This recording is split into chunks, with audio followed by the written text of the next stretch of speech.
جو شخص بالکل اینڈ میں جنت میں جائے گا اس کے بارے میں واقعہ ہے کہ اللہ سبحانہ تعالیٰ اس کو جب جہنم سے نکالے گا، اللہ تعالیٰ اس کو ایک درخت دکھائے گا، اور درخت چھاؤں والا ہوگا، بڑا زبردست درخت ہوگا. تو وہ ابھی اسے سمجھ نہیں آ رہی ہوگی ہو کیا رہا ہے، سرپرائز ہے اس کے لیے. تو وہ کہے گا کہ اے میرے رب یہ جو درخت ہے نا مجھے ادھر تک لے جا.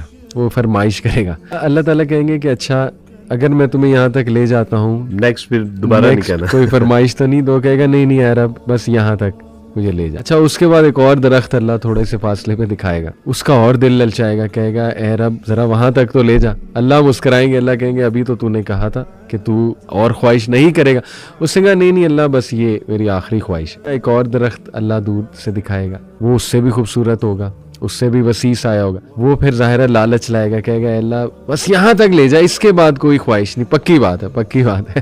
اللہ مسکرائیں گے، اللہ اسے وہاں تک لے آئیں گے. اس کے بعد اس سے جنت کا گیٹ دکھایا جائے گا. اللہ اکبر. اور وہ حیران ہوگا وہ نظارہ جنتیوں کو دیکھ کے، کیا نظارہ ہوگا وہ اس کے لیے، کیا سرپرائز ہوگا. تو وہ کہے گا کہ اے اللہ یہ کیا ہے. تو اللہ سبحانہ تعالیٰ کہیں گے کہ تجھے اب جنت ملنے والی ہے. تو وہ کہے گا اے اللہ تو رب العالمین ہے، تو میرے ساتھ مذاق کرتا ہے. تو اس پہ وہ صحابی عبداللہ بن مسعود بہت کھل کے مسکرائے.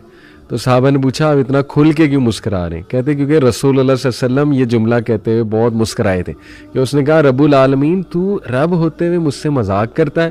تو اللہ سبحانہ تعالیٰ کہیں گے نہیں یہ مذاق نہیں ہے. تو اللہ تعالیٰ جب اسے جنت میں ڈالیں گے تو اللہ اسے کہیں گے اب یہ بتا کہ اگر تجھے دنیا جتنی جگہ دے دی جائے اس جنت میں تو خوش ہے؟